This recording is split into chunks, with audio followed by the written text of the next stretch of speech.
Ouça agora o bate-papo do Projeto Mayhem, do site projetomayhem.com.br.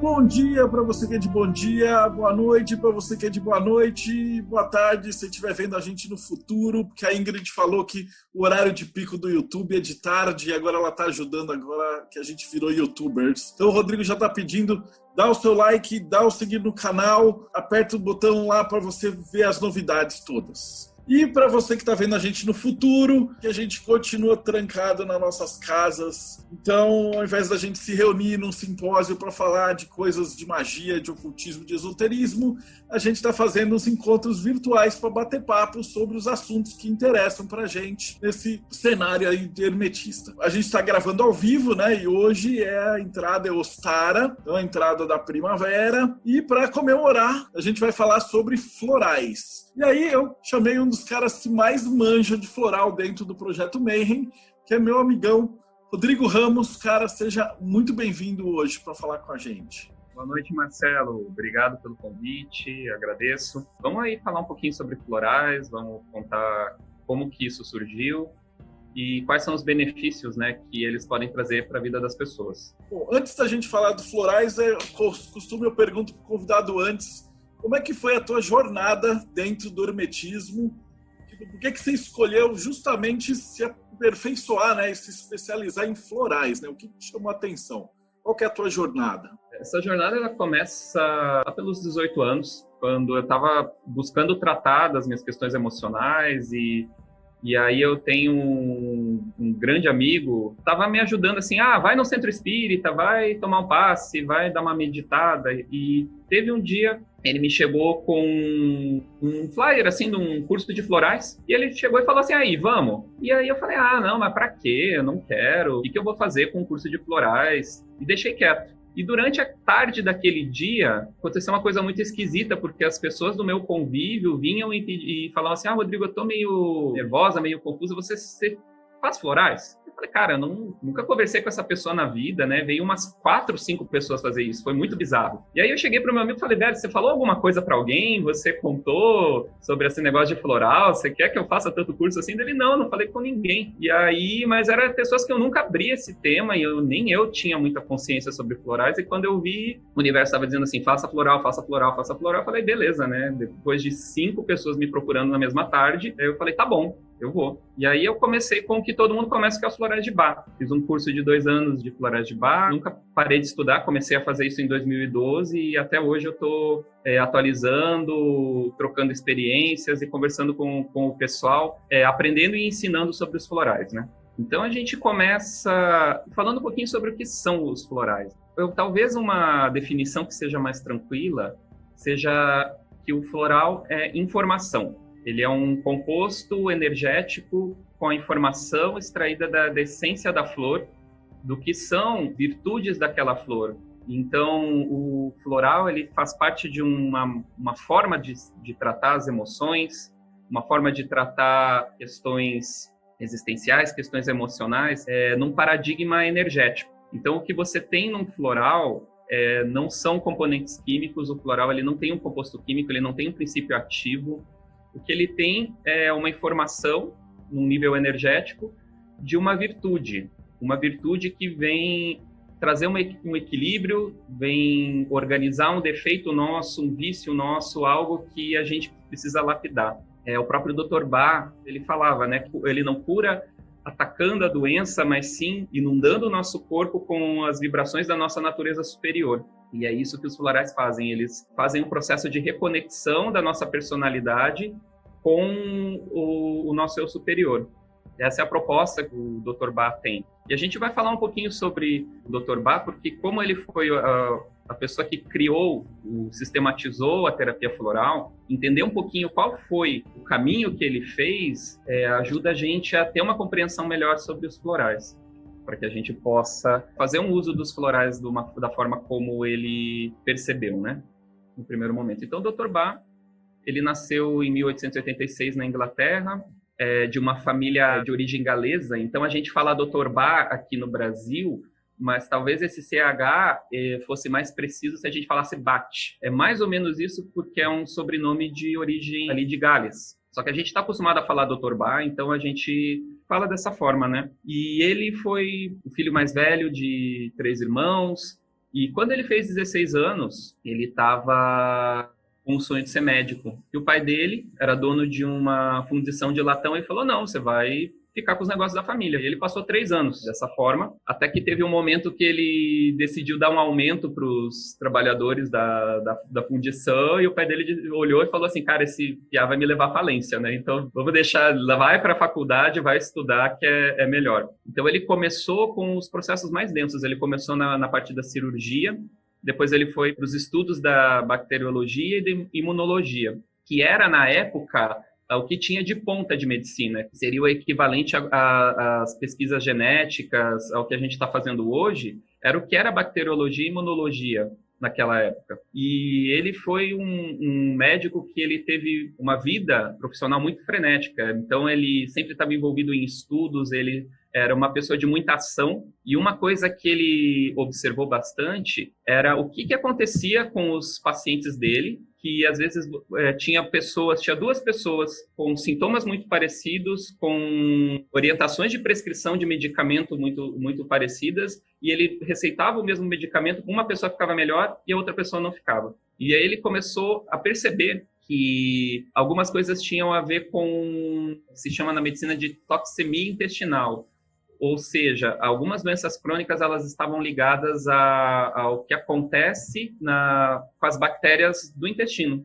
E ele começou a desenvolver vacinas para tratar essas doenças crônicas a partir das bactérias intestinais dos seus pacientes. E depois de um certo tempo, ele teve bastante sucesso com isso na medicina convencional, mas de uma certa forma isso ainda incomodava ele, o fato dele estar desenvolvendo vacinas que eram algo que ainda causava um certo tipo de desconforto, um certo tipo de dor em quem ele aplicava. E depois de um certo tempo, o hospital que ele trabalhava pediu para ele dedicação integral, e ele não gostava muito de regulamentos, ele era uma pessoa muito livre, ele falou, então eu me demito. E ele passou a desenvolver as pesquisas dele por ele mesmo, até que ele entrou em contato, tempos depois, com a homeopatia. Ele foi chamado para trabalhar no Hospital Homeopático de Londres. E aí ele entrou em contato com as obras de Hahnemann, que é o criador da homeopatia. E no primeiro momento ele ficou meio assim, porque ele, já estou aqui, vou dar uma olhada nesse negócio de homeopatia. E ele percebeu que a questão das vacinas era muito parecido com o mecanismo da homeopatia. E ele começou a fazer certas aproximações disso e começou a vislumbrar a possibilidade de usar o que ele estava fazendo dentro da imunologia, dentro dessa criação de vacinas. Ele começou a fazer essa transposição da alopatia para a homeopatia.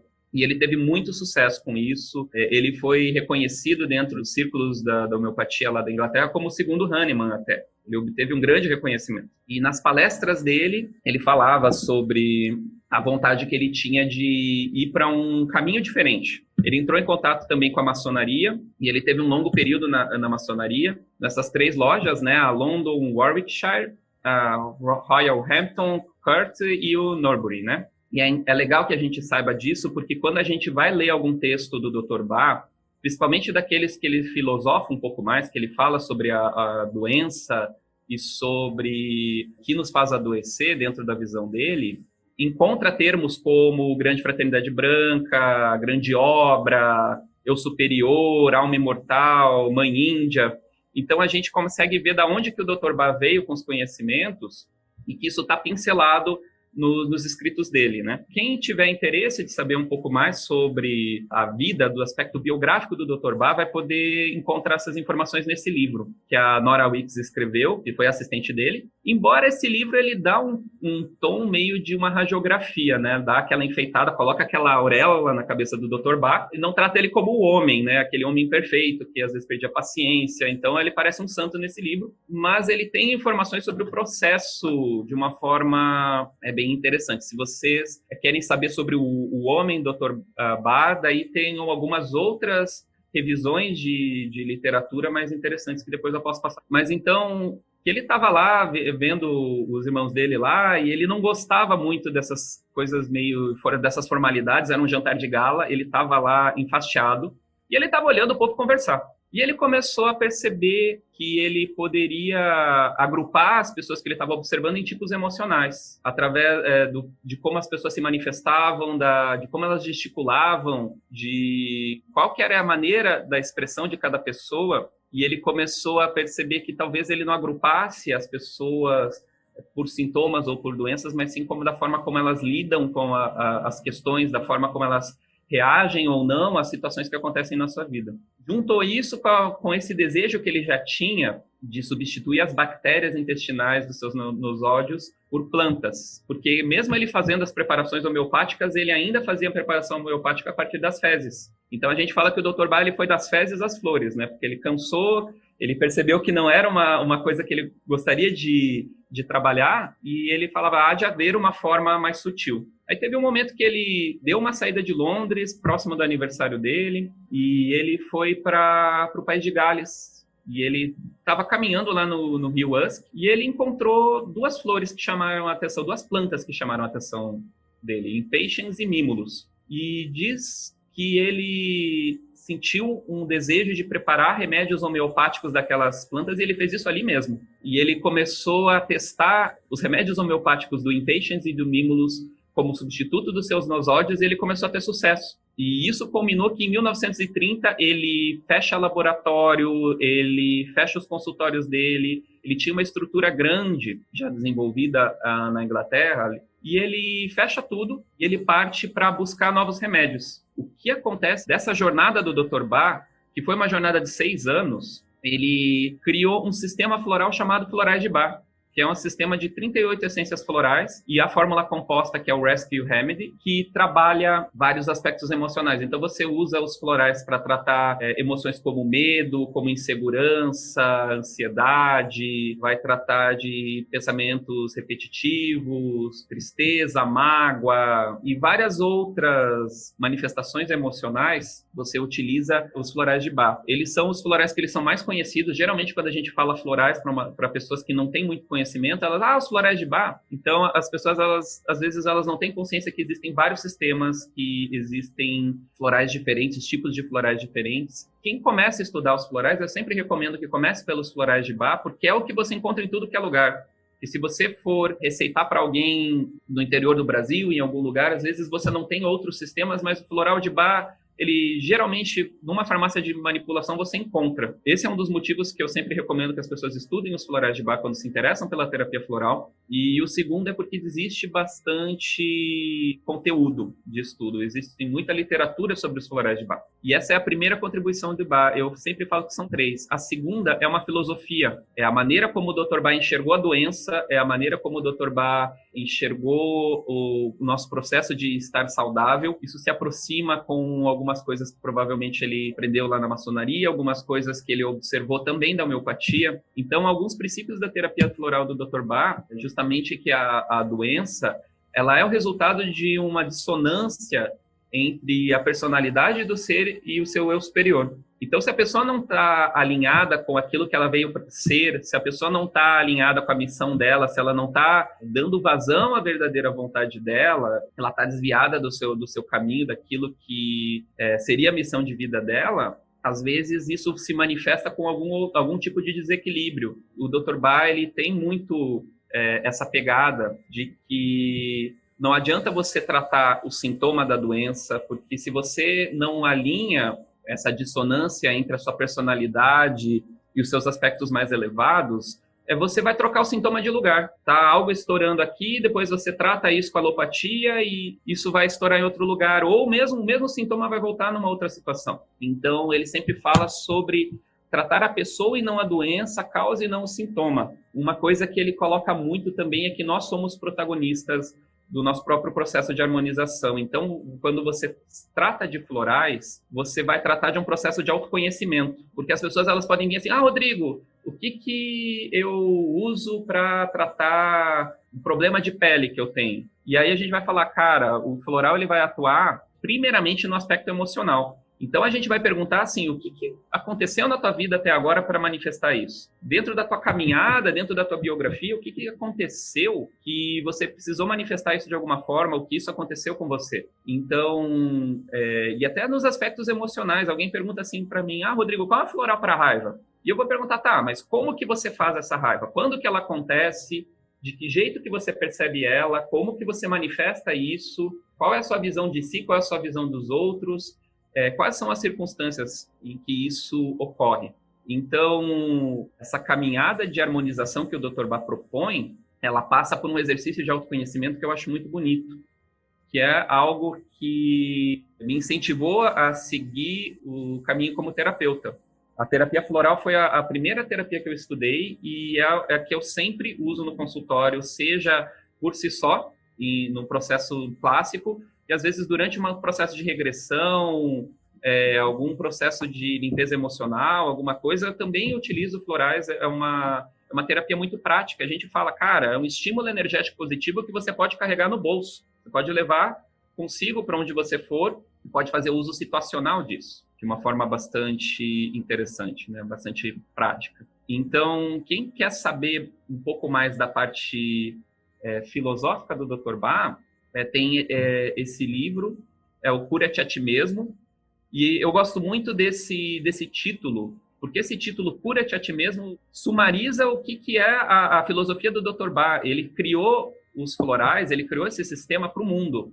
Ele criou esse sistema, ele fez um sistema aberto, ele falou assim, qualquer um pode preparar os seus remédios florais, os florais eles funcionam assim, assado, não menosprezem os florais por serem simples, porque eles têm uma ação profunda. Tanto que ele batia de frente até com os órgãos reguladores de medicina, porque ele tinha uma crença inabalável no que ele estava fazendo. Então, ele ia contra, às vezes, determinação do que o Conselho de Medicina da Inglaterra determinava, porque ele realmente acreditou nos florais. Embora nós sempre falamos que a terapia floral ela faz parte das técnicas integrativas de saúde, elas não substituem atendimento médico, não substituem a medicação, ela é como um processo de autoconhecimento, é um processo que sim pode trazer um reequilíbrio para a pessoa. A gente fala assim, cara, não deixe de tomar o seu remédio alopático se ele é algo que está contribuindo para você e é importante para a manutenção da sua saúde. O que você pode fazer é buscar a causa, e talvez o remédio alopático não vá tratar. Qual é a causa existencial daquele desequilíbrio?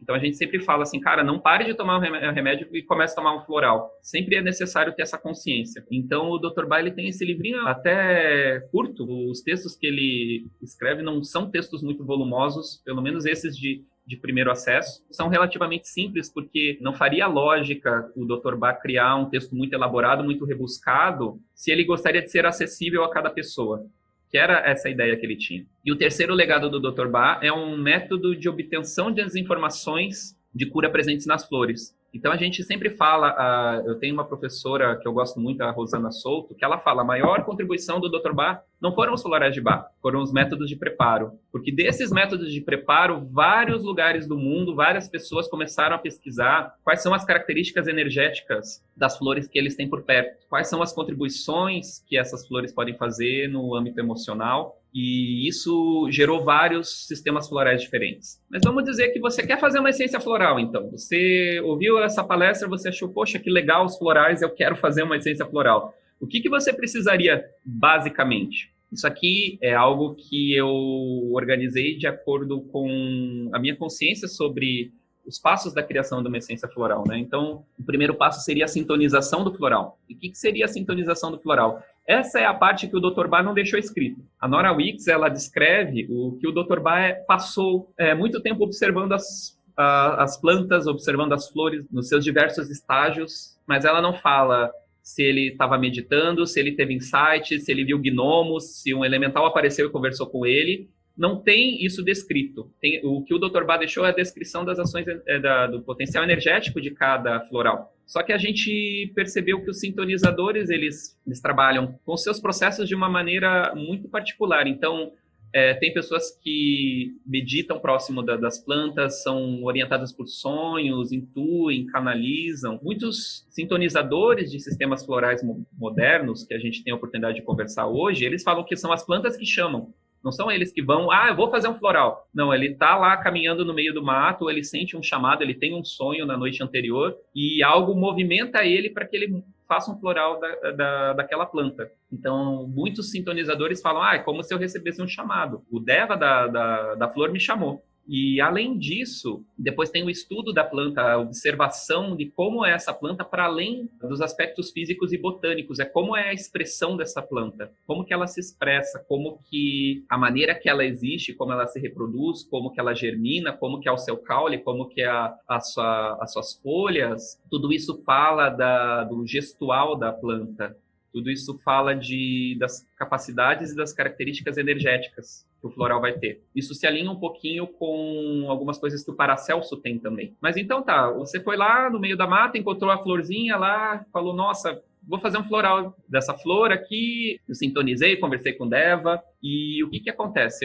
Eu dei um match lá entre o sintonizador e a flor, e então eu vou escolher o espécime. Geralmente é escolhido uma flor que seja de uma cor pura, de uma planta saudável, num ambiente que não tenha muita interferência. Pelo menos essas eram as orientações originais do Dr. Bach. Então, escolhidos espécimes, né, sempre no auge da floração, num dia que tenha muita luz, ele faz a transmissão energética das flores para a água. E essas são as criações, as maiores criações do Dr. Bach, são os métodos de transmitir essa informação das flores para a água, que isso que é diferente, que difere da homeopatia, são os métodos que ele utilizou. A mecânica de funcionamento da homeopatia é parecida com a da vacina, é o semelhante por o semelhante. Então você tem algo lá que é o potencializador de um desequilíbrio, de uma doença, colocado numa polaridade positiva e que vai gerar uma resposta na pessoa, parecido com a vacina. E o floral, na verdade, ele vai trabalhar com a virtude que equilibra. Isso é conseguido através desses métodos, o método solar e o método de fervura. E, basicamente, o método solar consistia num dia de sol, sem nuvens, encontrar aquela planta que se deseja fazer a essência floral e colher sem a intervenção, sem manusear essas flores numa tigela de água, de preferência de fonte ou de riacho, capturar essa informação energética dessas flores através do sol. Então ele pegava uma tigela com água, ia lá na planta com uma tesourinha, cortava até que as flores preenchessem a tigela e ele deixava isso no sol, deixava ali próximo da planta e aguardava. Ele ficava como o guardião da essência floral. Então o que acontece é que ele esperava as flores começarem a murchar. E ali, quando elas começavam a murchar, ele pegava um galinho da própria planta, ia lá com cuidado e retirava da tigela e fazia a diluição depois. E isso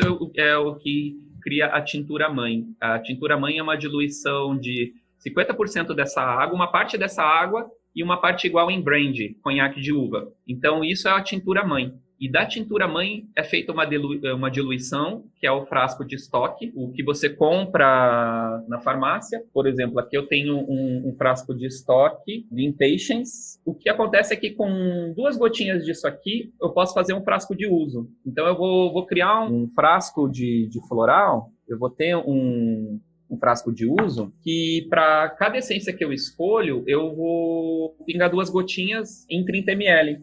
E daquilo eu vou poder fazer o uso pessoal. Então, basicamente, de um estoque para um frasco que eu mando manipular na farmácia, vai 2 gotinhas disso aqui. E outras essências que você pode fazer uma composição. Então, aqui a gente tem o Impatiens. Essa foi o primeiro floral que o Dr. Bach descobriu.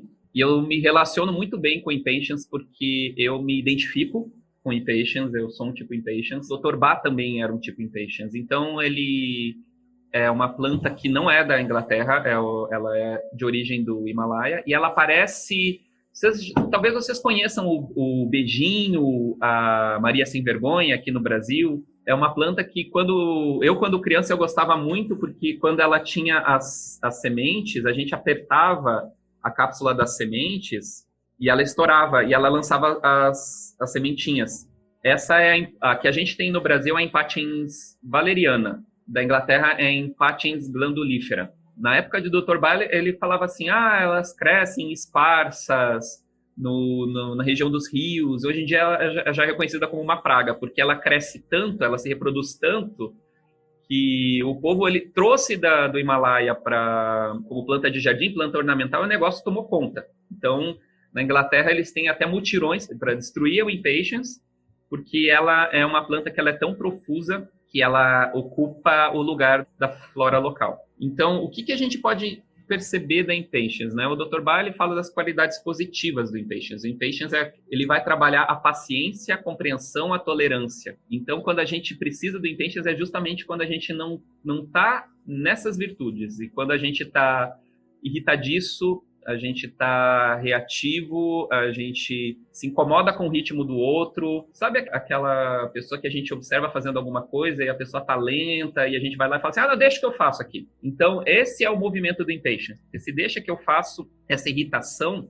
fala muito do que a planta vem trabalhar, do que a floral do impatience vem trabalhar. A descrição do Dr. Barr, basicamente, seria para aqueles que são rápidos de pensamento e ação, e que desejam que tudo seja feito sem hesitação ou demora. Quando doentes ficam ansiosos por uma rápida recuperação, acham muito difícil ter paciência com pessoas lentas, pois acham que tal comportamento é errado e uma perda de tempo. Enfim, não medirão esforços para torná-las de qualquer maneira mais rápidas. Frequentemente preferem trabalhar e pensar sozinhas, para que possam fazer tudo em seu próprio ritmo. E aí, o que a gente pode entender do impatience, que eu acho muito legal, é que se a gente observa a planta, a gente começa a entender como é a pessoa. Se você observa a planta, você entende a manifestação da planta, você entende como a personalidade se manifesta. E qual é o remédio adequado para cada tipo de personalidade ou manifestação. Então, quando a gente observa aqui a planta, a gente pode ver vários aspectos diferentes dela e entender como que é o impatience. Então, a gente pode começar olhando as raízes. E as raízes que elas servem realmente para fazer é só dar uma sustentação básica durante o verão.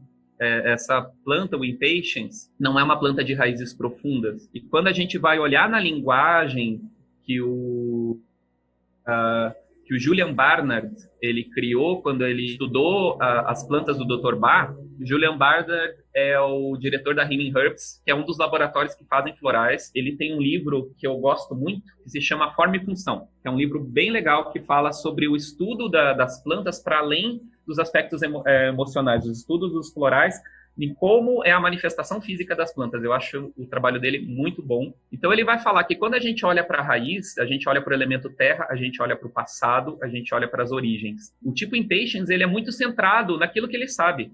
Ele não está muito preocupado sobre como ele vai falar as coisas, se ele vai desagradar ou não. Ele tem uma verdade para falar, ele vai falar e deu. Agora, se isso causa um estrago ou não, se outra pessoa se magoa, ele não está tão atento a isso. E quando a gente observa a raiz, a linguagem da planta, ela vai falar disso pra gente, né? O impatience, ele é mais autocentrado.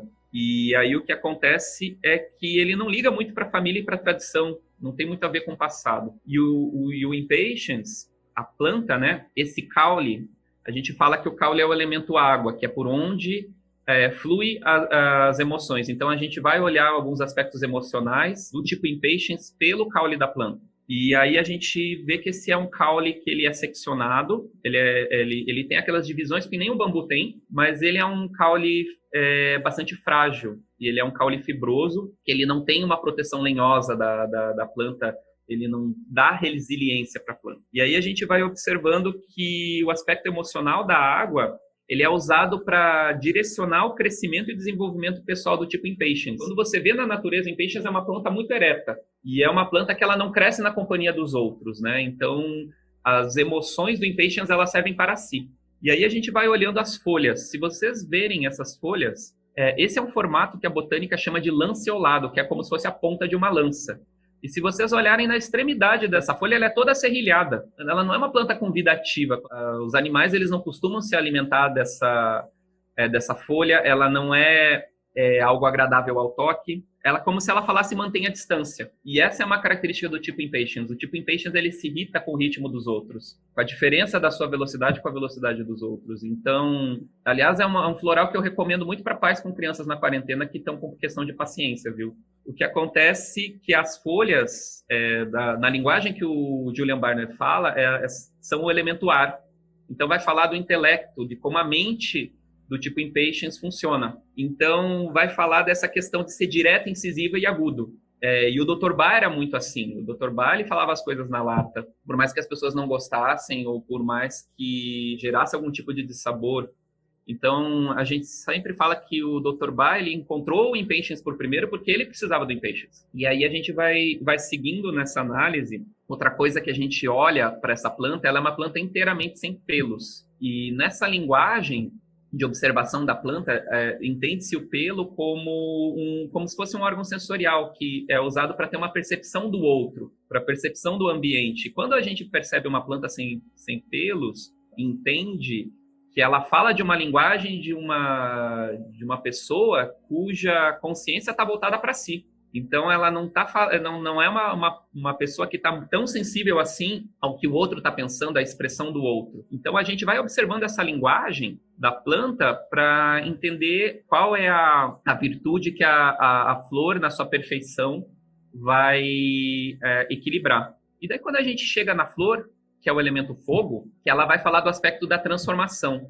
Por isso que o Dr. Bá utilizava flores. A flor, ela é o órgão sexual da planta, ela onde concentra a energia vital da planta, é onde ela vai transmitir a sua vida adiante. Então, ela é considerada a expressão mais perfeita dessa planta. E aí a gente vai observar que o Dr. Bá, ele não utilizava as flores mais escuras. Ele falava que tem flores que chegam mais próximas de um avermelhado e tem flores que são mais rosadas. E o Dr. Bá falava, utilizem para fazer o Impatience as flores mais da cor malva, desse rosa mais clarinho. Por quê? Porque justamente o Impatience é para dar uma esfriada na cabeça, dar uma esfriada nesse estado irritadiço. E, aliás, foi isso que o Dr. Bá disse que sentiu quando ele estava fazendo uma caminhada no rio Usk e parou do lado do Impatience. Ele era uma pessoa com uma mediunidade e uma sensibilidade muito grande. Então, o processo de descoberta do Dr. Bá envolvia ele caminhar pelos campos, pelos bosques. Às vezes ele estava num estado emocional ou ele se conectava com alguma pessoa empaticamente, com as emoções daquela pessoa, e às vezes ele parava do lado de uma planta como se a planta tivesse chamado, ele sentia esse alívio.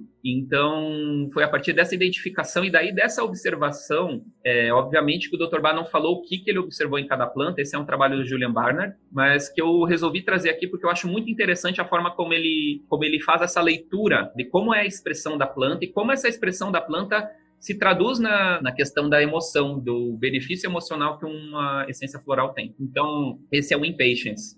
E aí, nós temos, como Impatience, a gente pode observar características de outras plantas. Um outro floral que eu me identifico bastante é o floral do oak, o carvalho. E o carvalho, ele é uma planta sagrada, é uma planta que é uma grande árvore, abriga muita vida ao redor dela. Tem todo um ecossistema na floresta onde tem um carvalho, ele é conhecido como o rei da floresta, lá na Inglaterra, porque tem muita vida que depende dele, que fica ao redor dele. Qual é o aspecto emocional do oak, por exemplo? É aquela pessoa que ajuda muitas pessoas, serve aos outros, está a serviço, se doa tanto, que tem uma hora que ela desaba. Porque ela não cuida de si, ela cuida do outro. E quando você vai observar a assinatura do comportamento do carvalho, a árvore apodrece de dentro para fora. Então, o que acontece? Você vê que a árvore lá na floresta, ela está lindona. Tá boa lá, bonitinha, mas por dentro ela já tá sofrendo por todo aquele peso que ela tá carregando. E de uma hora para outra ela cai. O carvalho é uma árvore que ela cai subitamente na floresta. A mensagem do floral do oak, por exemplo, é essa, de cuidar de si para não ter um burnout, não entrar num processo em que você se consome no trabalho ao outro, ignorando a si. Então, a gente vai observando essa analogia do comportamento da planta, seja na raiz, no caule, na folha. Tem um aspecto aqui do Impatience que eu quase passei, que talvez seja o mais emblemático, que é essas cápsulas. Quem é criança e passou por ela, eu já falei sobre isso, né? E apertou uma cápsula dessa, ela estourou e saiu aquele monte de sementes, e entende qual é o temperamento do Impatience na hora. E os assistentes do Dr. Bá falavam que ele era tão rápido em se irar quanto sair dessa ira. Então, o sangue fervia, ruborescia lá, ficava vermelho lá, se incomodava e pronto, passou. Era algo rápido. E assim é o comportamento da planta também. Então, como a gente trouxe, a maior contribuição do Dr. Bá foi o método de preparação, foi esse insight que você pode fazer remédios florais e que eles podem ajudar a equilibrar as nossas emoções. Tudo começou lá na década de 30, na Inglaterra, E aí, ao redor do mundo, a gente teve vários desenvolvimentos de pessoas que pegaram essa ideia de perceber a capacidade energética das plantas, fazer preparados de tinturas e etc., e foram desenvolvendo. Então, são só alguns aqui, eu não vou fazer justiça a todos os sistemas florais, porque não caberia nesse mapa. Mas, por exemplo, a gente tem os florais da Califórnia, lá perto da Serra Nevada, lá perto do Monte Shasta. A gente tem os florais da Alasca, a gente tem florais na Austrália, a gente tem aqui no Brasil, começando com os florais de Minas e também os florais de Saint-Germain. Na verdade, há alguns anos, eu fiz uma pesquisa, eu tive uma curiosidade, eu fui lá no Google e coloquei assim, sistemas florais. E eu vi que no Brasil eu contei mais de 20, seguramente. Só que são sistemas que as pessoas desenvolvem numa escala menor, dentro da sua consciência, dentro da sua necessidade e das plantas que elas encontram por perto. O legal de estudar sistemas florais diferentes é que você começa a ter uma compreensão de certas combinações que você pode fazer. Tem alguns terapeutas florais que eles são muito orientados a regrinhas, então vai falar assim, você não mistura florais de outros sistemas, você usa um sistema só. Eu deixo cada um com as suas regras. O Dr. Bach, ele não era afeito convenções e regras, ele falava sobre experimentação, ele fala de uma possibilidade de você fazer uma experimentação que você não poderia fazer com a alopatia. Você não pode chegar na farmácia e olhar e falar, não, eu acho que um desse vai me fazer bem, quero um desse, gostei da caixinha desse aqui. Isso você não faz. Mas com os florais, você pode fazer um exercício de autoconhecimento e você fazer uma experimentação com florais, porque os florais, eles não têm contraindicação, eles não têm overdose, eles não têm reação adversa, porque justamente eles são, o princípio de funcionamento deles é a virtude. É a virtude que equilibra. Então, você pode, num processo de autoconhecimento, experimentar um floral. Então, vamos dizer que eu vou pegar aqui, sei lá, o floral do algodão de Saint-Germain. E vamos dizer que eu uso esse floral e ele não tem nada a ver com a minha necessidade energética agora. O que acontece? Essa energia ela vai ficar na minha aura por um tempo, mas como eu não tenho a necessidade disso, eu vou ter pouca interação energética dos meus corpos sutis com esse floral. Então, na primeira pessoa que eu passar que tiver essa necessidade, aquela energia que está na minha aura, que não está fazendo tanta interação comigo, é mais provável que vá para essa pessoa e beneficie essa pessoa e não a mim. Então, a terapia floral, como um método de autoconhecimento, como um método de trabalho com as suas emoções e de potencialização das suas virtudes, ela abre essa margem e esse espaço para uma experimentação. Por isso que é cura-te a ti mesmo, não é vá a um terapeuta floral e faça uma consulta de florais. Você pode também fazer e tem muito benefício também, mas você pode protagonizar o seu processo de equilíbrio, pesquisando os florais, vendo aquilo que você se afiniza e manipulando numa farmácia e experimentando. Então, como que a gente faz para escolher algumas essências florais? Então, a gente tem esse processo que a gente estava falando de autoconhecimento para suas questões existenciais, para trabalhar as suas virtudes. Eu não preciso, por exemplo, tomar o Impatient só quando eu estou estourando de falta de paciência, estou irritadiço, nesse grau de ansiedade. Eu posso querer fazer uma proposta interior de trabalhar minha paciência. E eu posso utilizar o Impatience, por exemplo, como uma forma de eu entrar em contato com essa vibração, que eu já tenho em potencialidade em mim. Então, como que eu faço para me afinizar com isso? A escolha dos florais pode ser bastante útil dentro de diversos processos de autoconhecimento. E a gente pode trabalhar também com a terapia floral. E aí são vários métodos que envolvem a entrevista. Então, eu vou num consultório, eu converso com a pessoa, eu vejo o que ela traz, eu vejo a história.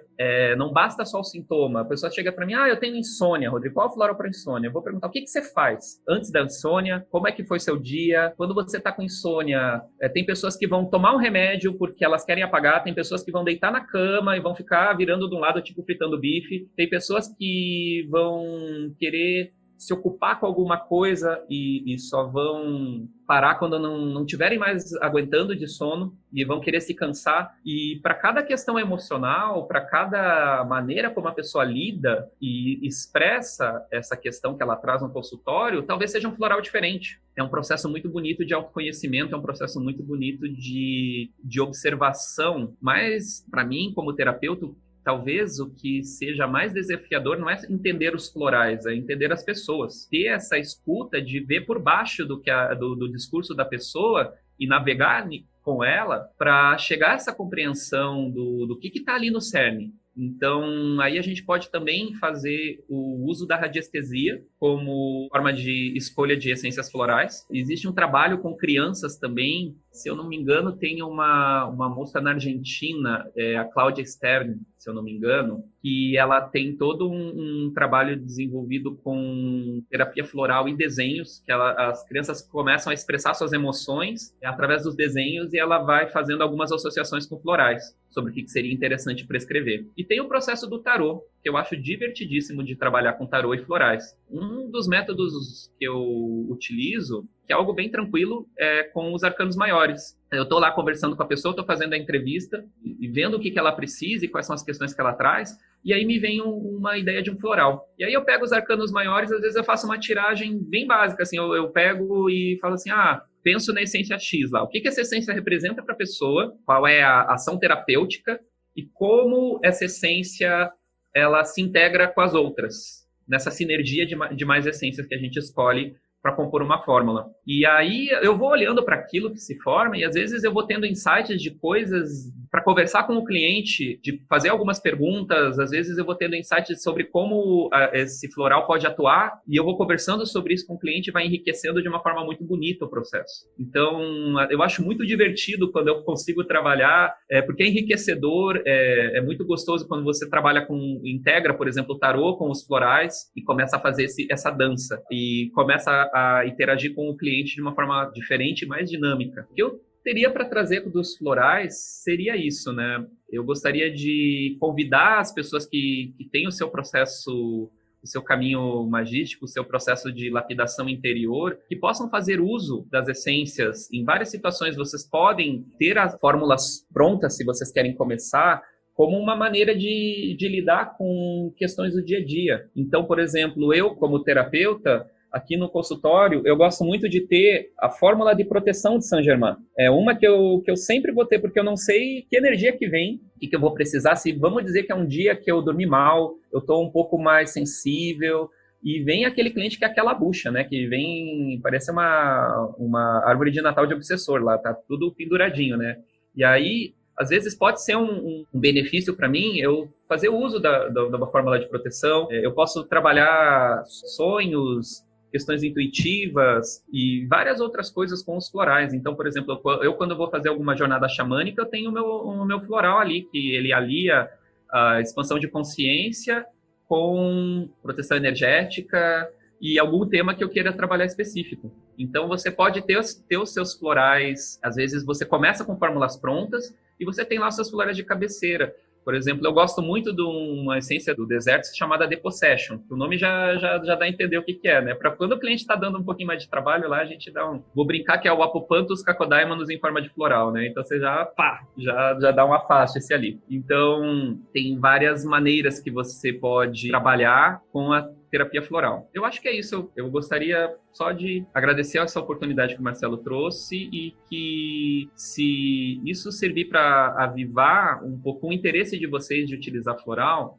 permitam-se dar uma pesquisada, permitam-se começar a dar uma olhada no que o Dr. Bá traz sobre os florais, porque é tranquilo, você tem descrições curtas dos florais e você pode se identificar com algum, experimente.